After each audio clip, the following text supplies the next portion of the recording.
Obviously, Blackpool reached the playoff final last night, but do you think they deserved to win the semi-final over the two legs? I do, yeah. I thought they played really well. I thought in the first game they were superb. In the second half, first half was fairly even, and then last night, real test of character going to Birmingham. They were a really good team, really strong at home, and I thought they played pretty well. Yeah, I thought they did. They did deserve to go through, and I'm surprised I'm saying that because I thought, if I'm being honest, I thought Blackpool would probably get beat over the two legs. Birmingham, a pretty decent team, but yeah, thoroughly deserved it.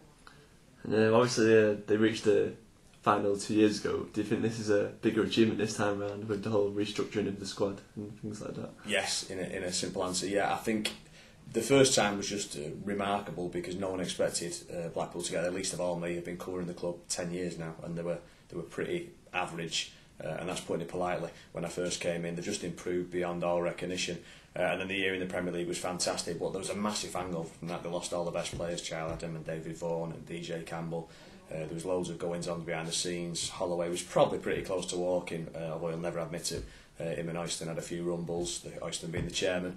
So yeah, massive problems to overcome. Not all the players had their wages slashed in half. So to actually rebuild the team, I think proves what a good manager Ian Holloway does. It proves that it wasn't a fluke the first time. That he has actually got a lot about him and that he's a really decent manager. So I think to get Blackpool back to within 90 minutes of the Premier League is a remarkable achievement and fair play to him.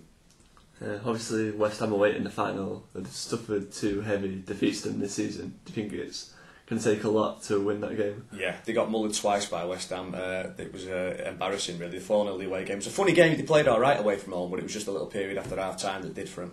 I think they conceded 3 goals very quickly. And the home game was pretty one-sided, really. I thought West Ham was superb that night, and even with a man less and having a midfielder in goal, they still won a canter. So yeah, it's a little bit worrying for Blackpool fans in that respect. But I think Blackpool are a really different team, even just since the home game, which was only 3 months or so ago. I think the last 2 months, since they've tightened up at the back, following a defeat at Reading, where they were all at shop defending. All at sea, defending set pieces. Then they've been superb since then. I think the last 6 games they've brought Tom Ince and Matt Phillips on the wings, 2 young lads who run at players. They've got a really settled look to the side, and crucially for me, they've moved Alex Baptiste into the centre back position from right back when the back four just looks totally different. So I think you can write off those 2 games against West Ham. This is a one-off game. Blackpool have proved that they're really good at sort of confounding the critics. Time and time again, they do what you don't expect them to do. So although West Ham are massive favourites, and rightly so, they deserve to be, you just should never ever write off Ian Holloway. And I think everyone in the national media who consistently says Blackpool are overachieving has learned that maybe, just maybe, they are a pretty special group of players with a pretty special manager, and this time West Ham certainly won't be taking them lightly. So do you not think Holloway will be amending his tactics this time around for this game? I don't think so. I think they're not cocky, but I think they realise they've got a pretty good team at the moment, especially with the pace of Tom Ince and Matt Phillips on the wings. I think they will trouble even West Ham. So I think he'll have to obviously be careful and wary of West Ham's attacking threat. You get someone like Carlton Cole, if he's on form, then he's going to cause problems for anyone. But they won't really change the game plan. They'll go and attack, they'll try and score goals, and as the manager himself says, Blackpool are pretty useless when they try to defend and hang on to leads or play for draws. So they just need to go and do what they've been doing in the last 8 games or so. Go and attack and try and win it. I think that's the best chance. It worked last time against Cardiff and Nottingham Forest in the playoffs last time. They kept coming from behind and winning games like that. And I think they can do it again. Yeah, and obviously as a local journalist, what's it been like dealing with Holloway since that relegation hangover? Has it been more difficult for you? It was awkward last summer, yeah, because he was so upset, and he's a very emotional man who wears his heart on his sleeve.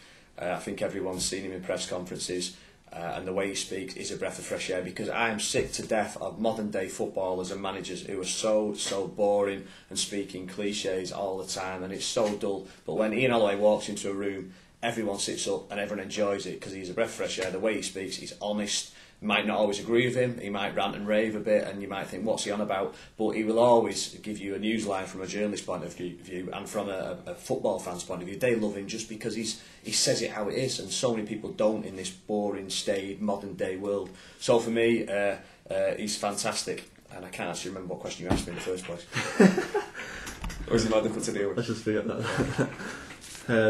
So anyway, if Blackpool do go up, win the playoff final, do you think they're better equipped to stay up this time round, seeing as though they've been there before? I think so. I think just because they've learned from the first time, I think they made a right mess of it in the summer between going up and the Premier League.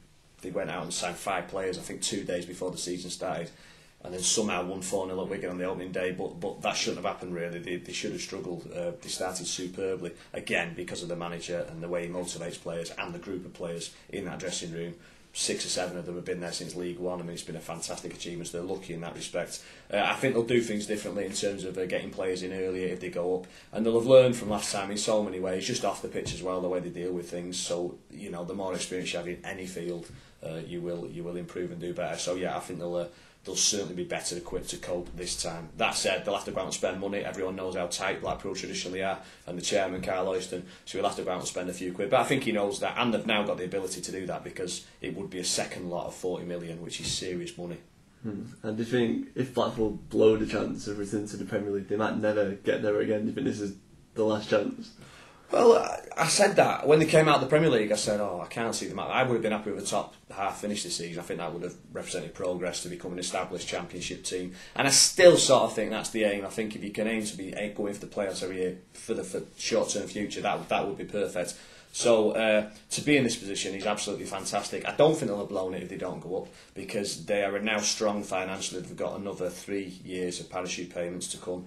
So they're still in a really good position, and they've still got Ian Holloway in charge. My main worry would be what Holloway does should they lose, because I think he'll be really cheesed off. He was so down last season when they came down for the Premier League, after having 46 games, now 48, to get into this position. If they lose, he is an emotional man, and whether he maybe go elsewhere, especially with Wolves still sniffing around for new managers, that would be my main worry. And if Holloway goes, that would be very hard to replace. You look around the managers out there, I think Blackpool have been remarkably lucky with the last 2 managers, not only Holloway but Simon Grayson, who started this whole thing off.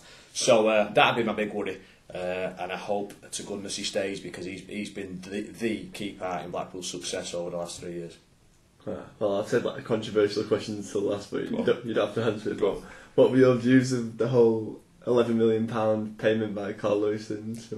Well, I wasn't surprised because it's a difficult one. I understand why loads of fans get wound up by it, and I do as well to an extent, because you'd love every single penny to be ploughed back into your football club.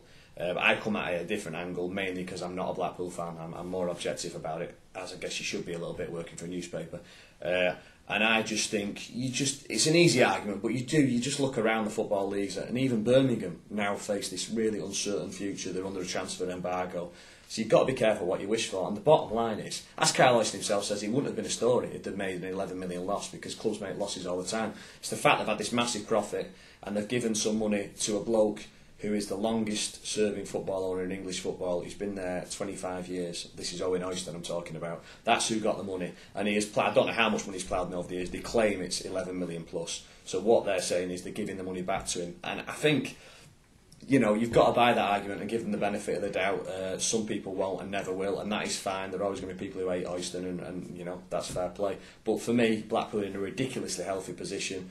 Carl Oyston came in 13 years ago when the club were right at the bottom of the Football League, and the ground was an absolute embarrassment and laughingstock. They've now got a new stadium, which is pretty nice, and they've had Premier League football, and they're trying to get back there. So what more do you want? If 11 million's gone to Owen Oyston, he's probably put that much in over the years.